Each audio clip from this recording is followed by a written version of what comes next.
Est-ce que quand tu es sur l'autoroute et que tu vois qu'il y a un accident, est-ce que tu ralentis un peu pour regarder? À quel point il y a l'Iran à l'intérieur de toi? C'est quoi le plus gros animal que tu as tué dans ta vie? Il y a des degrés dans l'absolutisme de l'oreille. Tu t'es déjà pris une fessée quand t'étais petit? Tu aimais bien le shit avant. Est-ce que t'as déjà été sur Tinder? J'ai rencontré ma femme sur Tinder. C'est vrai? C'est la seule qui a cru que c'était moi. J'avais des gens après sur Instagram qui disaient fais gaffe, il y a un vrai trou du cul qui se fait passer pour toi. J'étais genre...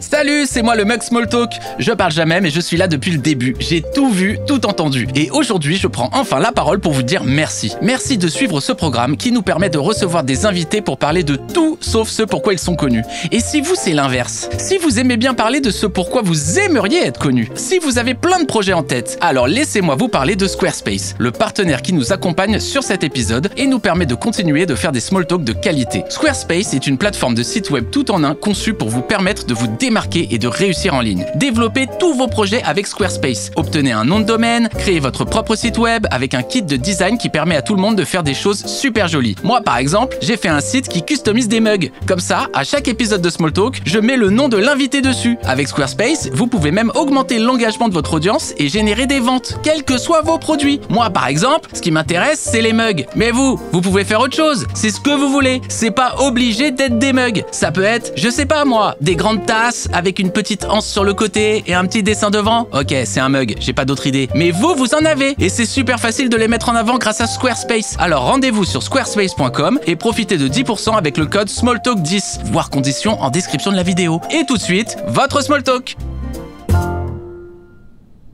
On s'est jamais vu dans la vraie vie. Non, jamais. J'ai en revanche dîné avec ton co-auteur Navo dans un restaurant italien qu'il a pas du tout aimé, mais il a été très gentil en me disant genre oui non c'était pas ouf mais très gentil, très très doux. Je suis très content du coup de te voir en vrai. T'es tout à fait conforme à l'image que je me faisais de toi, c'est-à-dire qu'il y a eu pas de surprise. Ah bon machin. Ce qui n'a pas été ton cas envers moi en revanche. Ouais, il est beaucoup plus grand en vrai. Voilà, il est beaucoup plus grand. Je pensais que c'était un petit 1,75 tranquille. Et je dis pas que c'est petit, hein, mais c'est un petit 1,75, c'est-à-dire plus 1m75 qu'à 1m80. Ouais. Et en fait, il fait un petit 85, ouais, un petit 85. Un grand 80 du coup. Je pense que, et c'est ce que je t'ai dit quand tu m'as dit ça, je pense que c'est lié à une mauvaise proportion entre mon visage et le reste de mon corps. C'est-à-dire que j'ai une grosse tête et il y a une sorte de truc chelou dans les proportions qui fait qu'on se dit que je suis petit. Voilà. C'est la même chose, je pense. Il y a une personne dont j'ai été très surpris de la taille. Enfin non, il y en a deux en fait. La première, c'est Yann Barthès. J'étais persuadé qu'il faisait ma taille. Pas du tout. Bah, c'est vrai qu'il est très petit. Vraiment, il est très très petit. Il est pas très petit, il est petit quoi. Non, parce qu'il y a des gens qui culpabilisent là, enfin qui ont des complexes. Il est très petit, il est petit. Oui, il est sa taille quoi. On fait pas genre. Ouais, genre mon Dieu, il est petit. Ouais. On fait oh, il est petit. Et l'autre, c'est Thomas Wiesel. Thomas Wiesel. Autre type un peu comme moi, genre où je me disais qu'il... Non, il est plus grand, vraiment il est assez grand, un peu ma taille. Je suis assez raccord, il y a ce truc de taille qui rentre en jeu. Tu es né, tu as grandi à Reims. Pourquoi est-ce que tes parents... C'est le truc de dire pourquoi. Mais en fait, je sais pas. Ça vient pourquoi. Pourquoi est-ce que tes parents étaient là-bas? Simple. Assez simple, mais situation très complexe. Mais c'est très logique. Ouais. Mes parents se sont rencontrés en Allemagne. Ils ont fait leurs études en Allemagne. Mon père est iranien. Ma mère a suivi mon père en Iran. Ils se sont installés en Iran. Il y a eu la révolution iranienne où ça sentait pas bon la démocratie. Ouais. C'était pas la démocratie non plus avant, je vais pas le contraire, mais bon, c'était pas... Encore moins. C'était encore moins la démocratie. Et du coup, ils sont retournés là où il y avait ma grand-mère pour les accueillir, ma grand-mère du côté de ma mère, et c'était à Reims. Donc voilà, et du coup, ce qui est fou, c'est qu'on est resté à Reims.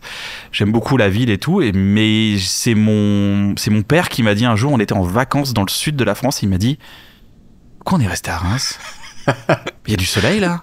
Pourquoi on est resté dans la grisaille à Reims ?» Et j'étais là genre « Ah, bonne question, c'est vrai. » Mais t'en as pas toi personnellement souffert d'être à Reims, c'était content? Non, pas du tout. Ouais. Non. Après, Reims, c'est une ville où c'est une ville où il y avait quand même pas mal d'opportunités quand on était jeune, ou dans le sens où j'étais assez... il y avait un réseau de bus, on pouvait aller en ville, c'était pas du tout on dit enclavé, je crois, pour dire que c'est dur. Ouais.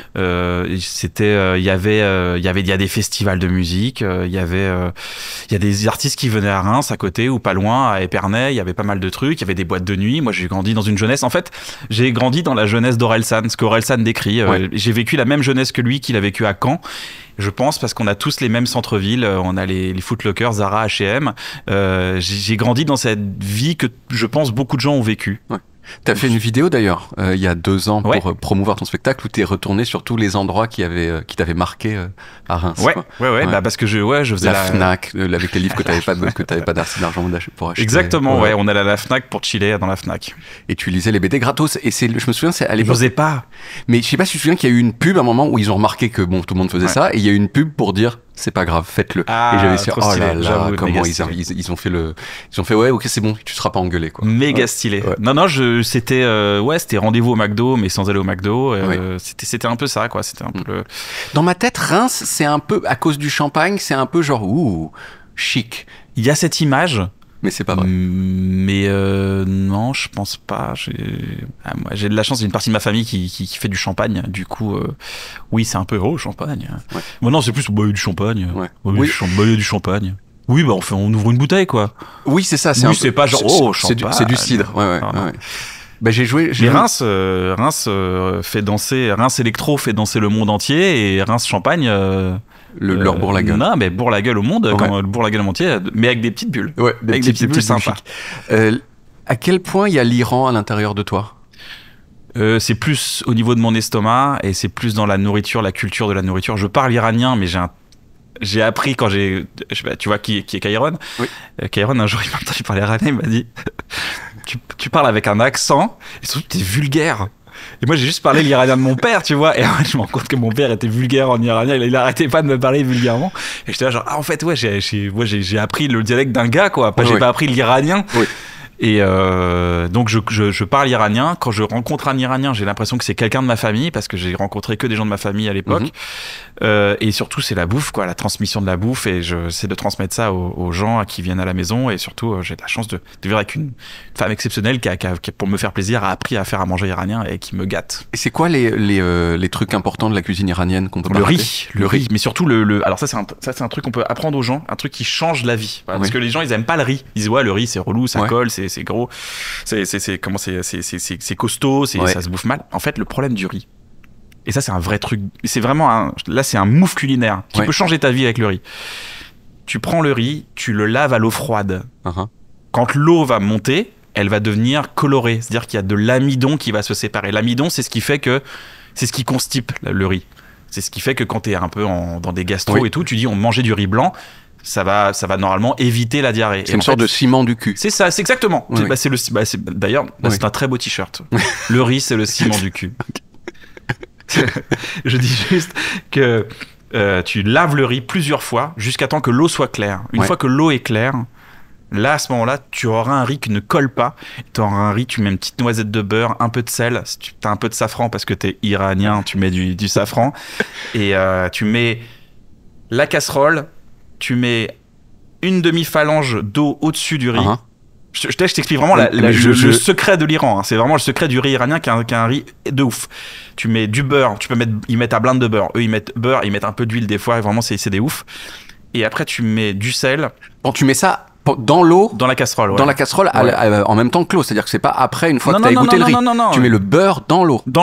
Exactement, avec du sel. Étonnant aussi. C'est hyper étonnant, je te jure. Si soit t'as un rice cooker, c'est une machine qui existe pour cuire du riz. Rice cooker. Mais sinon t'as. C'est de l'anglais. Ça veut dire pour le coup, machine qui pas de l'iranien. Rice cooker. Rice cooker. Et tu mets un petit couvercle, mais tu mets une serviette sur le couvercle pour pas que le couvercle fasse blablabla. Et pour qu'il évacue un peu la vapeur sur les côtés tranquillement, tu mets une petite serviette, une serviette propre, pas le truc dégueulasse des chiottes, mais tu mets un truc propre. Et je te jure que t'attends, tu fais ça à feu doux, et à un moment donné, t'as une couche de croquant qui va se faire du riz en dessous, parce que si tu fais à feu doux, si tu fais à trop, ça brûle. Et après, t'as plus qu'à renverser le plat. Et t'as un riz croustillant au beurre, et c'est exceptionnel. Et c'est pas compliqué à faire, c'est juste laver le riz. Dernière chose pour qu'on revoyez l'adresse, revoyez le truc, machin. Maintenant, on va vous mettre la recette en dessous en description de l'épisode. Mais juste la question. Ça, c'est un game changer. Et ça, c'est pour moi. Je suis content de transmettre ça parce que c'est l'Iran pour moi. C'est en partie ça. C'est le riz iranien. On est d'accord que tu ne l'égouttes pas, c'est-à-dire que tu mets suffisamment d'eau pour que juste ça se gonfle dans le riz, t'enlèves pas l'eau. Non. C'est ça, c'est Non, juste. tu l'égouttes jamais. C'est pas des pâtes. Ouais. Tu mtu mets juste ce qu'il faudrait, une demi-phalange. Ouais, ouais. Et voilà. Et là, c'est la bonne dose pour avoir un riz hyper équilibré, hyper stylé. Tu arrives à lire l'écriture iranienne? Comment t'as fait? J'ai fait un grand trait. Tu l'as bien fait dans l'autre sens. Mais ouais, oui, c'est vrai. Je l'ai fait dans non, le je sens. lis pas. Ouais, tu lis pas. Ouais. Non, je lis pas. Oui, ça, c'est le niveau au-dessus de la complexité. Je sais pas ça, c'est que j'ai zappé les cours de lecture quand j'étais petit. Ma tante voulait absolument m'apprendre. J'ai fait ouais, mais la Mega Drive d'abord. Ouais, la Mega Drive. Ouais. T'as dû jouer exactement au même jeu que moi. Sonic, bien sûr. 2. Echo the Dolphin. Echo the Dolphin. Bien sûr. Earthworm Jim. Évidemment. Voilà. C'était un asticot qui avait une combinaison. Je peux t'en sortir. Aladdin, le Roi Lion, magnifique jeu fait par Disney. Le Roi Lion, tout à fait. Il y avait aussi Donald et Mickey, Wonderful Kingdom. C'est vrai. Il y avait Quackshot aussi. Quackshot. Voilà. Alors ça, oui, alors ça, c'est que des jeux de yeuve en fait. C'est des jeux, ouais, Mais alors, petit point. Fun fact. Tu sais combien il y avait de data dans une cartouche Mega Drive? Je crois que c'était 16 bits. Alors ça, je sais pas ce que c'est que les 16 bits. Je pense que ça doit être le rafraîchissement, le taux de rafraîchissement. Je pense que c'est ça. Je sais pas. Je pense que c'est ça. Plus pointu. Je pense que c'est le bitrate. Ouais. Non, mais je crois qu'il y avait 300 kilooctets dans une cartouche, ce qui est vraiment rien du tout, quoi. Bah c'est un dixième d'une photo. Vérifiez vos informations, vous êtes sur internet. N'écoutez pas le gars qui a une petite veste un peu sympa. On va mettez dans les commentaires si vous avez vraiment la vraie réponse, mais je crois que c'est très peu. Mais je pense qu'on le fera à la volée, et si tu t'es trompé, on le mettra ici. Exactement. À l'intérieur même de l'épisode. Oui, 300 kilooctets, c'est c'est un dixième d'une n'importe quelle photo que tu prends avec ton iPhone. C'est ça, ouais. C'est ça, ouais. Non, il y avait des. Moi, j'ai arrêté de jouer aux jeux vidéo quand les jeux vidéo, ça a commencé à aller dans la profondeur de l'écran. Moi, tous les jeux vidéo auxquels j'ai joué, et tous ceux qu'on vient de citer, c'est gauche à droite et droite à gauche. Toi, t'as continué quand il fallait aller dans la profondeur de l'écran? Doom, Wolfenstein 3D. Ouais. C'était pas sur Mega Drive. Stunt, alors là, c'est grosse référence. Stunt, très rare de connaître Stunt. Moi, Stunt, c'est un logiciel de voiture où tu pouvais construire c'était de la 3D sur PC, c'était révolutionnaire. Tu pouvais même construire des circuits et tu conduisais ta voiture dans les circuits. Tu pouvais faire des jumps, tu pouvais faire des loopings. C'était avec incroyable. Ta propre voiture. Ouais. Duke Nukem 3D. Duke Nukem 3D, ok. Come get some. C'était des jeux abominablement violents, mais que c'était génial à cause de ça, parce que la tête des gens explosait. Ah ouais, ça, on aimait bien. Tout explosait. Ouais, c'était formidable. Avant ça, t'as connu Prince of Persia? Évidemment. Ouais. L'histoire de Prince of Persia est folle. Il y a certainement des gens sur YouTube qui doivent expliquer l'histoire de Prince of Persia. C'est un gars seul chez lui qui a fait ce jeu. Ça, je savais pas. Seul chez lui. Et c'est son frère qui sautait les trucs et il a dessiné les. C'est pour ça que c'est très bien animé. C'est rotoscopé, en fait. C'est rotoscopé, ouais. C'est hyper. L'histoire autour de ce jeu, elle est fascinante. Faites pause. Allez voir l'histoire de. Et revenez. Voilà, c'est ça l'important. Bonjour Combini, je suis Jordan McNair et je vais vous raconter la folle histoire de Prince of Persia. Bienvenue de revenir. Merci beaucoup. On va continuer. On va continuer là. Est-ce que tu sais dans quelles conditions tu as été conçu? Par un acte sexuel? Oui, c'était avec la bite. Mais est-ce que... C'est marrant, un mec qui a des lunettes qui dit oui, c'était avec la bite. C'est toujours beaucoup plus drôle que si je le dis moi. C'était avec la bite. J'aurais pu enlever mes lunettes pour le dire. Un peu plus sale. Non, donc on t'a pas dit genre ah oui, je me souviens avec ton père. Parce que par exemple là il y a pas longtemps, on a eu Michael Youn qui lui a été conçu par un quickie dans la neige et qui le sait, tu vois. Un quickie dans la neige. Et c'était pas prévu et il y a eu un quickie dans la neige comme ça.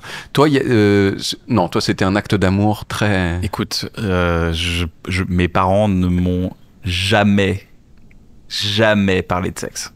Donc je ne pense pas qu'ils me parleraient de. Mais tu sais pas. Mais tu connais pas la dernière. Ton père. On te l'a jamais dit. On te l'a jamais dit ça. Donc non, ils m'ont jamais parlé de sexe. Donc tu sais pas comment t'as été conçu? Non, je pense, regarde. 29 août. Ouais. 29 août, ça veut dire fin novembre de l'année précédente. Fin novembre, qu'est-ce qui se passe? Il y a les chocolats arrivent dans les supermarchés, chez Continent. C'est les premières décorations de Noël, ça va être. Oh tiens, bah tiens. Bah, attends. Non mais il y a quoi d'autre? Non, novembre c'est le mois des morts quand même, c'est le mois de la Toussaint, c'est pas le. Il y a les promos chez Marie-Jeanne Godard. Je sais pas ce que c'est. C'est un parfumeur de province. On le connaît. Marie-Jeanne Godard, personne ici? Ah, ça c'est une ref. C'est une ref. Comme Jiffy. Jiffy, ça va. Jiffy, ça a migré à Paris, mais il y avait pas. Jiffy, c'est hype. Jiffy. C'est hype, Jiffy? Bah ouais, Jiffy c'est hype, c'est connu. Ah ouais. Plutôt plus que les magasins Godard. Marie-Jeanne Godard. Marie-Jeanne Godard. Marie-Jeanne Godard. C'était les parfumeurs de Reims. Je sais pas si c'est que à Reims qu'il y avait ça, tu sais. Marie-Jeanne Moi, j'ai Godard. grandi dans une jeunesse où j'avais pas M6 parce qu'on captait pas l'antenne. Voilà. Donc, Oh. tu vois, j'ai des références qui sont les miennes, tu vois. On n'avait pas M6, ça c'est rare de On pas n'avait avoir pas M6. M6. Ouais, ouais. Pardon, Pardon, je te Non, excusez-moi, la c'est un peu conception, pêle-mêle. C'est pas grave, il y a aucun problème. La Mais toi conception. maintenant, tu as un enfant. Oui. Et alors toi, est-ce que tu sais dans quelles conditions ton enfant a été conçu, ou est-ce que ça se perd dans une sorte de galaxie pornographique sans forme? Ça, tu vois, alors, c'est le genre de limite que je mets à ma vie privée. Ouais, c'est très compréhensible. Parce que c'est le genre de contenu que je ne veux que jamais mon enfant voit. Ouais. Donc, je m'arrête ici. D'accord. Mais tu le sais et tu ne le diras pas. Mais je m'arrête ici. Tu sais, on ne saura même pas si tu as l'info. Est-ce qu'il y a des moments qui t'ont marqué à la maternelle? Est-ce que tu as des souvenirs forts de maternelle? Ouais, il y a un truc qui s'appelait le Lexidata. C'était un jeu. C'est une boîte jaune avec des. Ça c'était génial avec des fiches, des points, des trucs. Ça m'a marqué de fou. Et la deuxième chose, c'est que j'avais une petite copine qui s'appelait Bénédicte. T'avais Voilà. une meuf à la maternelle. Ouais. Et en quoi consistait votre relation? On se faisait des bisous. Quand même, sur Ouais. la bouche? Bah ouais. Des bisous sur la joue, sur la bouche, ouais. Enfin, tu dis ça comme c'était normal. Moi, non, j'avais je pas sais de pas. meuf, En tout moi. cas, c'était, Ouais. c'était ma petite copine. Et est-ce que tu as cessé de la voir à la fin? Comment ça s'est terminé, votre histoire? Tu sais, bon an, mal an.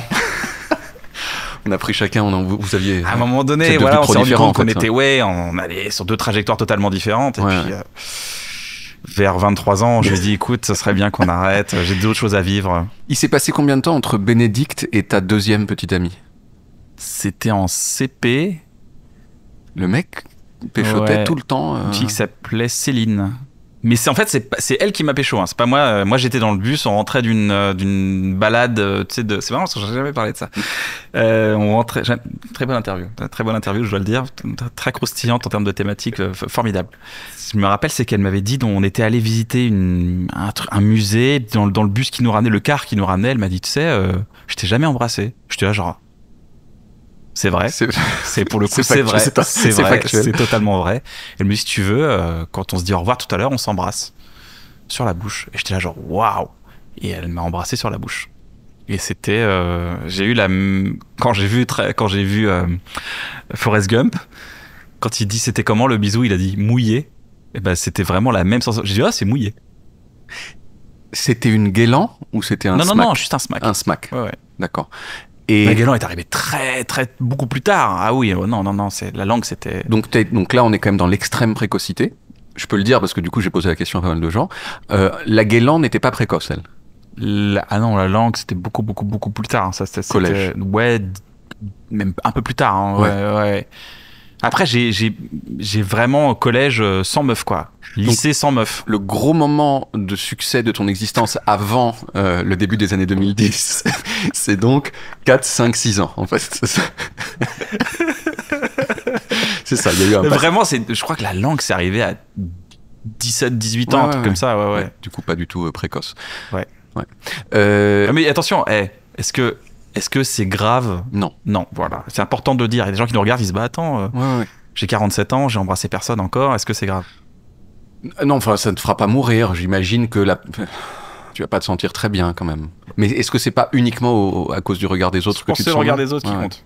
Ouais. J'avais eu cette discussion avec alors peut-être on coupera ça parce que je Ouais, pense pas vas-y, qu'on coupe ça.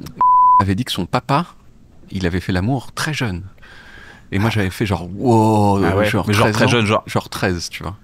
Ce qui est pas J'ai des anecdotes de gars à Reims, d'oncles de machin, qui disent bah, attends, faut y aller, moi à ton âge, c'est bon, tu vois. Et en fait, c'était là genre what? c'est tôt.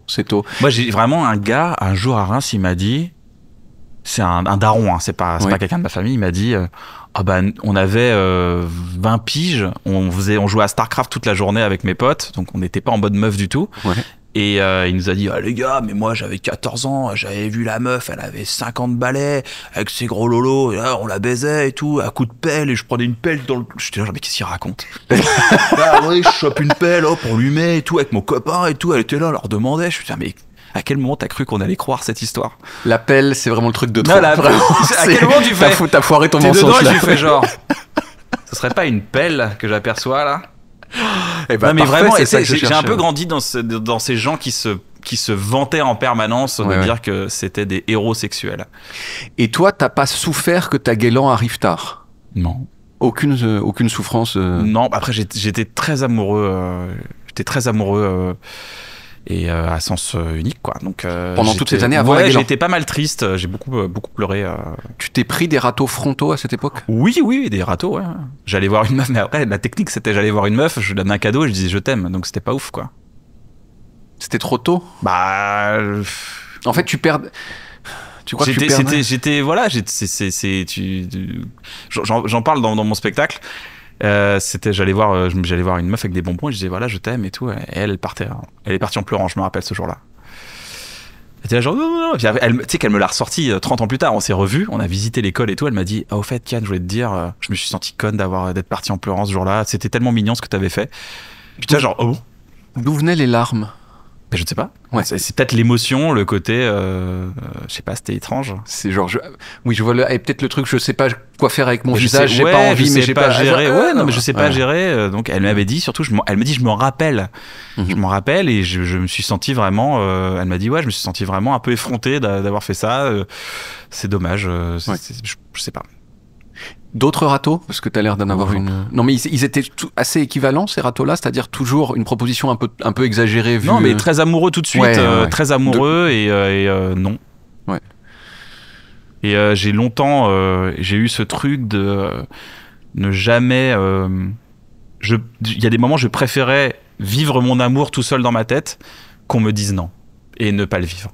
Tellement j'en avais marre de souffrir, je disais non, mais je préfère même pas aller draguer ou quoi que ce soit. Je vais vivre ça seul chez moi et dans ma tête, je vais me dire ok, c'est cool, je vais. C'était moins bien que de sortir avec la personne, mais c'était mieux que de ne jamais sortir avec la personne. De ne pas sortir avec la personne et qu'elle te dise non, quoi. Voilà. C'est pas ça, c'est que je sais pas si t'as déjà ressenti ce sentiment ou pas. Le sentiment de il vaut mieux que ça soit dans ma tête. Vaut mieux pas savoir dans le sens où je veux pas. Je veux pas aller voir la personne, je veux rien faire, je veux rester chez moi. J'ai pu avoir ça avec le test du sida, quelquefois. Vas-y, je vais pas le faire le test parce que finalement j'ai toujours fini par le faire et je suis. Tant mieux, mais j'ai un pote qui m'avait dit oh de toute façon si j'ai le sida, mon ex elle m'appellera. J'étais là genre quoi? Ouais, non, quoi? c'est pas bien. Non. Non, j'ai changé depuis. C'est bien de le dire, c'est pas bien, c'est bien parce que il y a quelqu'un devant chez lui qui dit bah c'est super. Mais ouais. Devant l'écran il a dit mais attends mais c'est la méthode qu'il faut faire. Non, c'est pas bien, les gars. Allez vous faire dépister. Pas du tout faire ça. Mais j'ai eu ça. Donc ouais, c'est voisin sur le sentiment, je pense. Soit c'est l'amour, moi c'est le sida, mais il y a quelque chose de voisin, de genre je veux pas, j'ai peur du résultat en fait. Ouais, bah j'ai peur d'être rejeté, donc je préfère pas. Les jouets de ton enfance, le jouet suprême dont tu rêvais, que genre c'était comme ça. Évidemment les chevaliers du Zodiaque. Les figurines. Les figurines à collectionner et surtout à habiller d'armure d'or, ça c'était fou. Aujourd'hui, je les ai vraiment toutes à la maison, quoi. Tu les bien sûr, j'ai évidemment. Dès que t'as eu de l'argent, en fait, c'est genre je j'ai dit voilà. Ouais. Donc je me suis. Comment ça? Bref, est signé sur Canal+. N'en dites pas plus. Allô Amazon. Avant c'était au téléphone Amazon. Ouais. Allô Amazon. Très courte période Amazon sur téléphone. C'est vrai qu'après ils sont allés sur Internet. Je crois qu'ils ont un site aujourd'hui. Je suis pas sûr. Oui, je me souviens des Chevaliers du Zodiaque, c'est ma génération complètement. Je me souviens du signe du monsieur gelé là. Ouais, yoga. Comment il s'appelait? Yoga, tu peux pas dire le monsieur gelé, c'est yoga. Mais il était gelé.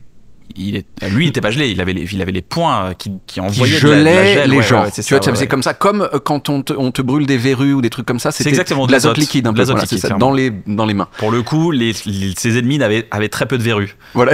Pour le coup, ils étaient assez impeccables en termes de verrues. Mais ça a provoqué leur décès également. La mort aussi. Ouais, exact. C'est vrai. Mais je pense qu'en fait, son armure était emprisonnée dans une montagne de glace. Je crois que c'est ça. Alors, toi, tu te souviens un peu de ça ou pas? Alors, son armure, il a les chevaliers quand ils étaient déjà le traitement des orphelins dans une sorte d'académie qu'on envoie aux quatre coins du monde quand ils ont 12 ans, parce qu'ils ont 12-13 ans, hein, les Chevaliers du Zodiac. Ils ont pas, c'est pas des adultes. Ils ont 12-13 ans. Et nous, on est là, genre, ah ouais, c'est normal. Le mec, il va aller sur l'île en feu, tu sais, c'est un volcan. Tu vois, le Phénix, il va sur un volcan en feu. Ouais. Et tout le monde est là, genre, bah, c'est normal, c'est un enfant. Il est en formation, il y a quoi. aucune Voilà. DAS dans ce monde. Personne n'est là pour vraiment, il y a aucune aide à l'enfance. Oui. Et Yoga, lui, va au pôle sud. Oui. Normal, tu vois. Il est là, il est en t-shirt. Il a juste, je sais pas pourquoi, il a des chauves tibias. Oui. Et il va voir sa mère qui est décédée, je crois, au Titanic, dans le Titanic. Et qui est sous l'eau, et avec une rose. Je me souviens, ouais. Ce qui est complètement fou, l'hypothermie. Oui. Oui, l'hypothermie est immédiate. C'est fou. C'est pas crédible. Et surtout, il y a son maître qui est là, qui regarde ça, qui fait genre, bah, c'est bien, t'es prêt à quoi? C'est fou. T'es allé dans l'eau froide. Ah, mais jamais. T'as choisi de jouer de l'alto. L'alto, c'est une sorte de gros violon. Pourquoi est-ce que tu as choisi de jouer d'un gros violon plutôt qu'un de violon, c'est-à-dire un violon de taille normale? Je pensais que c'était un instrument avant, je vais te dire sincèrement. Je pensais que c'était du saxo alto. Je dis c'est cool, ça va être stylé de jouer de l'alto, du saxo alto. Et quand le jour, le violon est arrivé, c'est un violon alto, j'ai fait oh bon, c'est un violon. Et j'ai fait 20 ans de ça. Voilà. Sur un à feu doux. Malentendu de départ. Non, mais ça a été d'ailleurs ce qui est. Il y a une histoire qui est corrélée à ça, cette indécision de cet enfant de 5 ans a provoqué un changement de vie. C'est-à-dire que ma pote Émilie, à l'époque, à l'école, on était là et j'étais le seul à vouloir faire de l'alto. Déjà, par contradiction, quelqu'un veut faire de l'alto? Moi, personne lève la main. Moi, tu vois. Je n'ai pas compris le move. Et la prof dit, on peut pas ouvrir une classe d'alto s'il est tout seul, il faut être 2 minimum. Et t'as Émilie qui était à côté de moi, qui a levé la main, qui a dit, bah moi je veux bien, je voulais faire du violon, mais je veux faire de l'alto. Et en fait aujourd'hui elle est prof d'alto. Voilà. Oh, putain. Ouais. Donc un moment crucial de son existence. T'as vu, c'est fou quand même, elle est prof d'alto. Ouais. Elle jouait super bien, mais elle était prof d'alto. Est-ce que c'est mieux ou moins bien que le violon, ou alors non, c'est différent? Si tu fais de la musique classique et que tu fais de l'alto, ouais. T'es le premier à te faire vanner. Par exemple, on dit il y a cette blague qui dit il y a un enfant qui est kidnappé dans un ascenseur. Dans l'ascenseur, il y a 3 suspects. Il y a un gars chelou, il y a le Père Noël et il y a un excellent altiste. Et la réponse c'est c'est le gars chelou parce que le Père Noël et l'excellent altiste n'existent pas. Voilà. C'est méchant. C'est tout le temps comme ça. Ce qui est triste parce que je veux dire, y a donc des excellents violonistes, des excellents violoncellistes, ça marche très bien. C'est juste que c'est soit trop petit, soit pas. Pourquoi c'est ce truc qui est coincé entre le violoncelle et le violon qui a mauvaise presse? Mais je sais pas. Mais en tout cas, c'est très beau. Il y a des très très belles partitions de Jean Chrétien Bach notamment, un des Kouzes. Très sensiblement moins connu. Du Goat, beaucoup moins connu, beaucoup moins de posters de Jean Chrétien. Kevin Bach. Ouais. Okay. Mais ça me donnait une place privilégiée parce que j'étais un piètre altiste dans ce système d'éducation conservatoire où on me mettait au fond des altistes, mais j'étais juste devant les trompettes, les hautbois, les clarinettes. J'étais au centre de l'orchestre et j'entendais toute la musique orchestrale, et je pense que ça a forgé mon oreille parce que j'ai eu la chance d'être le micro au centre d'un orchestre et d'avoir une vision d'un orchestre que personne n'aurait jamais. J'entendais les violons, les violoncelles, les contrebasses, les trombones, les tubas, les percus derrière, la batterie, enfin tout était là, et j'ai eu beaucoup de chance d'être un piètre musicien. Et ça t'a donné, enfin je sais pas si ça t'a donné ou s'il y avait une partie d'inné, mais l'oreille absolue. Mais on va me faire tester des notes. On va me faire tester. Mais tu l'as fait toi-même dans un épisode de Hot Ones avec Alexandre Astier qui était encore plus oreille absolue que toi. Ah ouais, c'est le GOAT. Il t'a baisé en termes d'oreille absolue. Il est très fort, ouais. Il est très. Donc il y a des degrés dans l'absolutisme de l'oreille. Parce qu'on a l'impression que c'est un interrupteur, c'est soit tu l'as, soit tu l'as pas. Mais c'est un talent que t'as. En fait, c'est pas ça, c'est juste une interprétation du son. Le son, quand je le reçois, j'entends A, I, O. Donc si j'entends O, c'est Do. Tu vois, j'entends O. Donc, je dis, voilà, c'est. Et je me dis, c'est ça. Ça, c'est Do, ça, c'est Si, ça, c'est La ou Fa, mais je pense que c'est un Fa. Donc voilà, c'est de la logique. Oui. C'est comme me parler allemand. Si je connais l'allemand, je comprends. Oui. C'est la même chose. C'est ce qui se passe dans mon cerveau à ce moment-là. Mais parce que dans le fait que lui, en fait, il y a des fois où en fait dans ton Hot Ones avec lui, tu dis une note et en fait tu dis la note mais t'as pas le dièse. Oui, parce que c'est pour ça que j'entends juste les notes primaires. Oui. Moi, j'entends les dièses. Je peux te dire oui, c'est un fa dièse, mais je m'en fous en fait que ce soit un fa dièse. Oui, l'important c'est que c'est un fa. Ouais.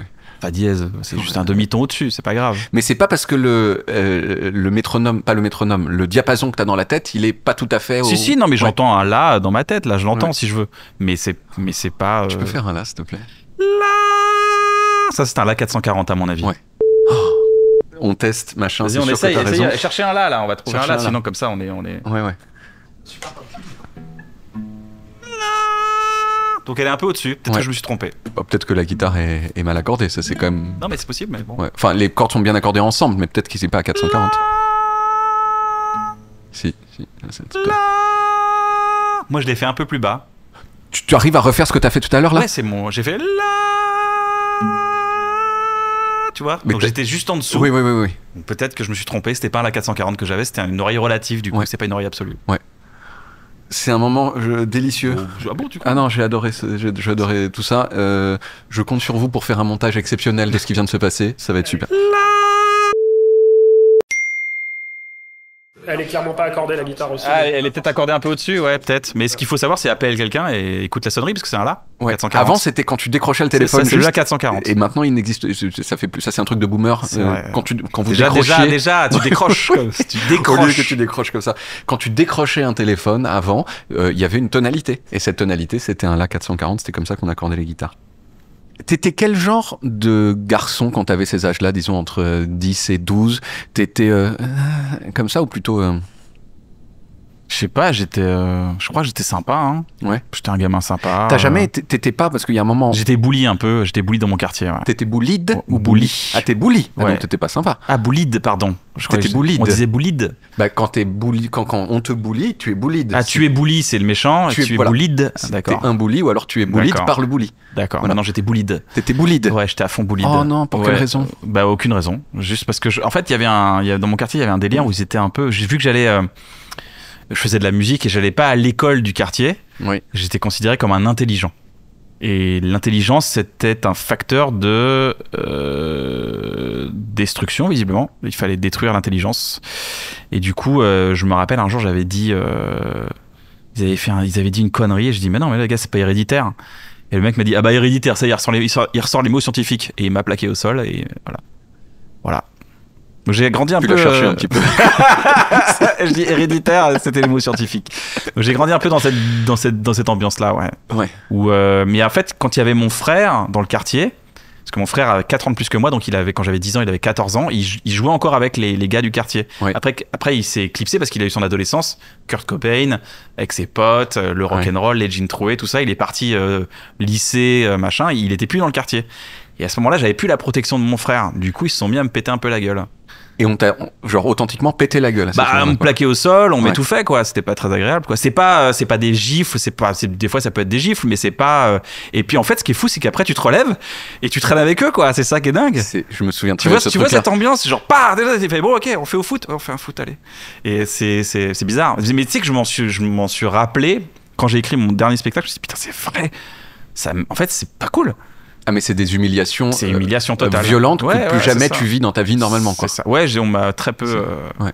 Et où t'as tellement peur de pas être accepté par le groupe que tu acceptes des humiliations et que tu fais, c'est pas grave. Ouais, tu remontes, tu remontes et tu pars, quoi, et tu pleures et c'est pas grave. Mais il y avait récemment, j'ai vu des travaux dans la rue et j'ai vu un boss de travaux mettre un coup de pied au cul à son ouvrier et j'étais là genre. Mais c'est d'une violence capitale. C'est terrible ce qui vient de se passer. Et en fait, le gars était là, arrête, un coup de pied au cul. Et je trouvais que c'était bizarre. C'est un peu 1950, quoi. Ça, c'est bizarre. Mettre un coup de pied au cul. Mais c'est un côté de pied. Oui. Un côté pour qu'il y ait plus de surface. Pas une pointe. Un coup de pied. Ça faisait vraiment genre, je te mets un coup de pied au cul. C'est bizarre de mettre un coup de pied au cul à quelqu'un. Très étrange. Ça m'a vraiment choqué. Je me suis dit là, genre, mais pourquoi on met un coup de pied au cul à quelqu'un? Ça n'a pas de sens. Mais je pense que tous les deux, on a encore vécu l'époque où c'était OK pour certains professeurs. Ça m'a remué d'en parler. J'ai une émotion qui vient d'arriver qui est pas sympathique, qui est pas agréable. J'ai vécu exactement ces mêmes choses-là et c'était très. Il y a eu moi j'avais des adultes aussi. Moi j'avais un prof de judo qui mettait des coups de pied au cul aux enfants de 8 ans, mais des coups de pied au cul violents, quoi. Genre tu tombais par terre, quoi. Et tu disais, moi je disais le soir chez moi, j'aurais même bien un coup de pied au cul. Genre mais ouais, qu'est-ce que t'as encore fait, tu vois. C'est pas bien de mettre un coup de pied au cul. J'avoue. Ouais. C'est un peu changé de ce point de vue-là. Ouais. Des profs, toi moi j'ai eu en CE1 Monsieur Martin qui faisait qui faisait La ça. tempe Tu sais, les petits cheveux qu'il y a là. Ah oui, putain, c'est horrible et ça. ça, tu faisais comme ça. Ouais. Ah non, j'ai jamais eu il y a eu j'ai entendu des profs de piano qui fermaient le piano sur les élèves dans les cours de piano. Mais il y a rarement non, ça m'est jamais arrivé. Est-ce que tu t'es battu à ces époques ou alors juste tu te faisais plaquer au sol? Est-ce que toi, des fois, t'as fait genre j'en ai marre et t'as mis des droites? Une fois, un gars qui était c'était une trahison. C'était une vraie trahison. J'avais dit à un moment donné à des potes, parce que le gars n'arrêtait pas de dire qu'il voulait me péter un peu la gueule, et j'arrêtais pas de dire, je pense pas qu'il réussira à me péter la gueule, je pense pas. Et il y a un gars qui dit, ah ouais, c'est clair, tu le mettrais dans ton slip. Et je fais, je sais pas. Ils ont répété au gars que je le mettais dans son slip. Que je le mettais dans mon slip. Ouais, parce que c'était pas ouf. Ouais. Que je le mettais dans mon slip. Il est arrivé me voir, il est vénère. Il fait, tu me mets dans ton slip, toi, vraiment un truc organisé. Il y a beaucoup trop d'histoires de slip, les gars, dans cette histoire. Tu me mets dans ton slip, moi, ouais, tu me mets dans ton slip. Et il commence à me pousser. Et là, je lui ai mis une grosse droite de ouf. Il est tombé en arrière. Et j'étais là, genre, tout le monde était là, genre, wow, trop fort et tout. Et moi, j'étais là, genre, yes, trop cool. Je suis rentré chez moi et j'ai pleuré. Voilà. Et le regard sur toi a changé après le coup de poing? Plus jamais il m'a ouais, c'est un peu la morale. S'il y a des enfants qui nous regardent frapper, quoi, c'est ça qu'il faut là, c'est la morale, c'est l'instant de la morale. Je dis juste le jingle, l'instant de la morale, s'il vous plaît, pour les enfants de 14 ans. C'est-à-dire que pour toi comme pour moi, qui est une histoire tout à fait équivalente, la violence a marché. Ça veut pas dire que ça marche toujours, ça veut pas dire que c'est bien la violence. Non, ça veut dire que surtout je me sentais mal, quoi. J'ai eu un rush d'adrénaline et le premier truc que j'ai fait, c'est chialer, quoi. Tu l'as raconté à ton père? T'avais pas un père qui était fier que tu... Ah non, mais mon daron, le rapport que j'ai avec mon daron, c'était fallait surtout pas le déranger, quoi. Ouais. J'ai grandi avec un père qu'il faut pas déranger. Mes parents, fallait pas que je les dérange. Par ton existence. Vraiment, je te jure, un jour, ils m'ont toujours... Mes parents, ils m'ont toujours dit, ouais, c'est compliqué au niveau de l'oseille, faut pas faire ça. Ok, d'accord. J'ai grandi dans un truc un peu modeste, tu vois. À un moment donné, il y a eu la crise. Les 93, c'est une période de crise très profonde en France. Ouais. Ma mère est au chômage, mon père est en Iran. C'est un peu compliqué et tout.